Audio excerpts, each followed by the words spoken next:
인도군의 K9 바지라 자주포 100대 추가 도입 결정은 중대한 안보 전략의 전환을 보여준다. 이는 중국과 파키스탄의 자주포 협력 강화에 대응하는 조치다. 2023년 3월 인도 내각은 예산을 승인하며 K9 도입을 신속히 추진했다. 이는 통상 수년 걸리는 인도군 무기 도입 절차에서 이례적인 속도였다. 이미 2017년에 100대를 도입한 인도는 총 200대의 K9을 히말라야에 배치한다. 이는 라다크 지역의 중국 및 파키스탄 위협에 맞선 전략이다. 중국은 필Z-05 자주포와 파생형을 라다크에 집중 배치하고 있다. 파키스탄은 중국산 세즈-15 자주포 436대를 카슈미르와 판자브에 실전 배치했다. 히말라야 고산지대에서의 자주포 경쟁은 화력뿐 아니라 기동성과 내구성이 중요하다. K9은 155mm 52구경 포신으로 50km 사거리를 자랑한다. K9은 15초 내 3발을 발사하는 멀스 능력을 보유한다. 이는 고지대 초동 타격에 최적화된 성능으로 평가받는다. 반면 파키스탄의 세즈-15는 6X6 차륜 플랫폼으로 기동성을 강조한다.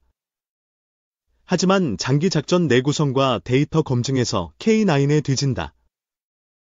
중국의 1대1로 도로망을 활용한 세즈-15 신속 배치는 인도의 위협이다. 이는 K9 추가 도입의 주요 요인으로 작용했다. K9은 히말라야에서 기동성과 정밀 사격 능력을 입증했다.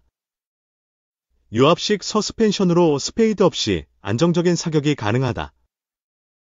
중국의 PCL-181 자주포는 25톤 경량 차체에 155mm 포를 장착했다. 반동 제어는 되지만 스페이드 설치로 방열 시간이 길다.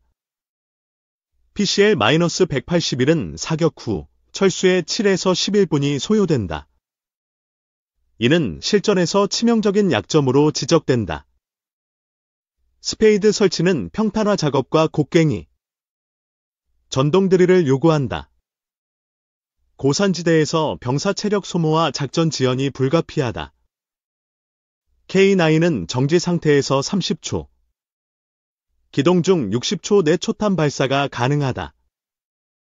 이는 PCL-181 대비 20배 빠른 방열 속도다.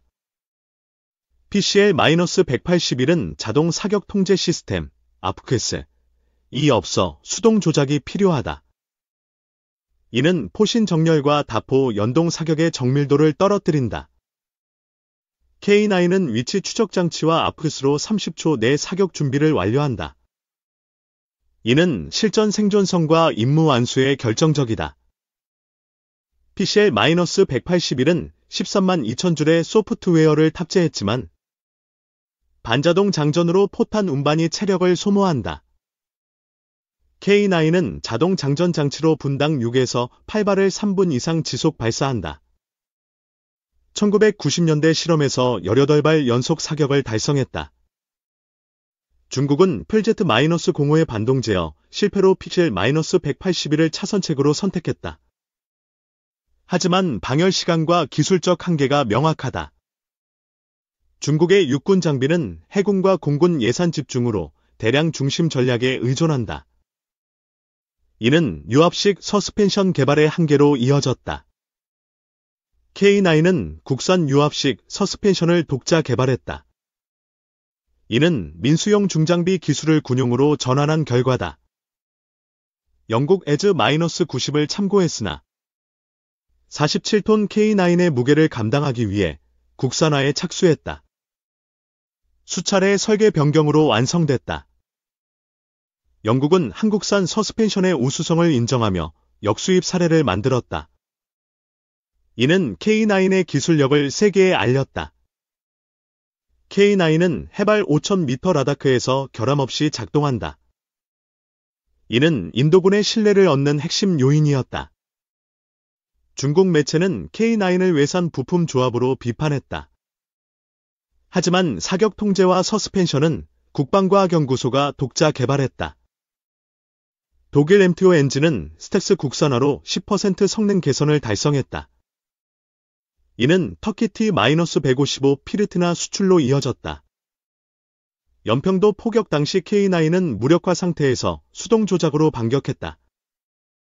이는 생존력과 신뢰성을 세계에 증명했다. K9은 1999년부터 배치돼 20년간 실전 데이터를 축적했다. PCL-181은 2019년 첫 투입으로 데이터가 부족하다. K9의 자동화와 반동 제어는 PCL-181을 압도한다. 이는 기술력과 산업 기반의 격차를 보여준다. 인도는 K9 100대 추가 도입으로 중국과 파키스탄의 수량 우위를 상쇄한다. 이는 고지대 주도권 확보 전략이다. K9은 산악 지형의 화강암과 급경사에서도 안정적이다. 반동 제어와 빠른 방열로 실전성을 입증한다. PCL-181은 스페이드 고정에 어려움을 겪는다. 이는 포의 정확도와 방열 시간을 저해한다. K9은 스페이드 없이 유압식 서스펜션으로 반동을 흡수한다. 이는 고지대 작전에서 큰 우위를 제공한다. 중국은 PCL-181을 1대1로 홍보의 상징으로 내세웠다. 하지만 실전 영상에서 구조적 한계가 드러났다. K9의 방열 속도는 실전에서 생존성을 높인다. 이는 중국과 파키스탄 자주포의 수량을 무력화한다. 인도군은 K9의 기동성과 사격 능력을 높이 평가한다. 이는 히말라야에서 전략적 균형을 유지한다. K9은 47톤의 중량에도 불구하고 기동성이 뛰어나다. 이는 산악 지형에서의 작전 유연성을 보장한다. PCL-181은 25톤 경량 차체로 기동성을 강조한다. 하지만 장기 내구성과 사격 안정성이 부족하다. K9의 아프크스는 목표 좌표 입력만으로 사격 준비를 완료한다. 이는 다포 연동 사격의 정밀도를 높인다. 중국은 PCL-181의 사격 반동 제어를 강조하지만 스페이드 설치로 인한 시간 손실이 치명적이다. K9은 30초 내 초탄 발사로 적의 반격 기회를 최소화한다. 이는 실전에서 결정적인 이점이다. 파키스탄의 세즈-15는 PCL-181과 유사한 설계를 채택한다. 이는 방열 속도와 정밀도에서 K9에 뒤진다. K9은 1990년대부터 축적된 운용 경험을 바탕으로 개량됐다. 이는 신뢰성과 성능의 기반이다. 중국의 펠제트-05는 43톤 중량으로 화력이 강하지만 반동 제어 실패로 실전성이 떨어진다. K9은 연평도 포격에서 생존력을 입증했다. 이는 한국 방산의 기술력을 세계에 알리는 계기였다. 인도의 K9 추가 도입은 단순한 무기 구매가 아니다. 이는 중국과 파키스탄의 포병 위협에 대한 전략적 대응이다. K9은 히말라야의 극한 환경에서도 안정적인 성능을 발휘한다. 이는 인도군의 신뢰를 얻는 핵심 요인이다. 중국 매체의 K9 비판은 사실과 다르다. 이는 오히려 K9의 기술적 우위를 부각시키는 역효과를 낳았다. K9의 국산화율은 약 70%에 달한다. 사격 통제, 서스펜션, 엔진은 독자 기술로 완성됐다. K9은 터키, 폴란드, 호주 등에 수출되며 글로벌 방산 시장에서 입지를 굳혔다. 이는 한국 기술의 증거다. 인도는 K9 200대로 히말라야 방어선을 강화한다. 이는 중국과 파키스탄의 포병 전력을 견제한다.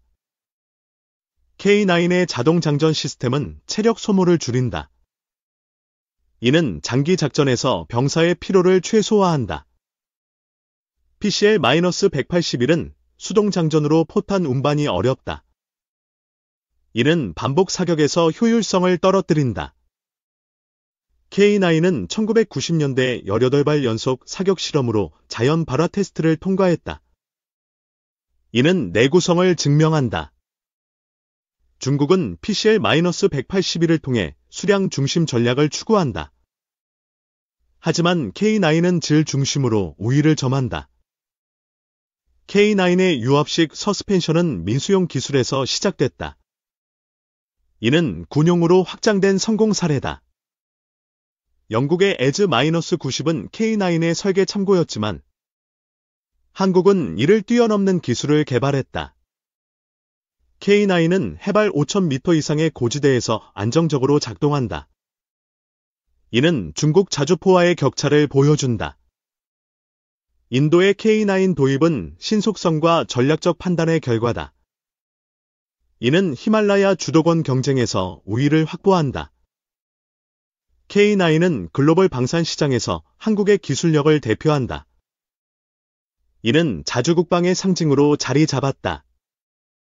중국과 파키스탄의 자주포는 수량에서 앞서지만 K9은 성능과 효율성에서 우위를 점한다. K9의 성공은 한국 방산의 저력을 보여준다. 이는 인도와의 협력을 더욱 강화하는 계기가 된다. PCL-181의 스페이드 한계는 고지대 작전에서 치명적이다. 이는 K9의 기술적 우위를 부각시킨다. K9은 실전 데이터와 신뢰성으로 세계 시장에서 경쟁력을 확보했다. 이는 한국 방산의 미래를 밝힌다.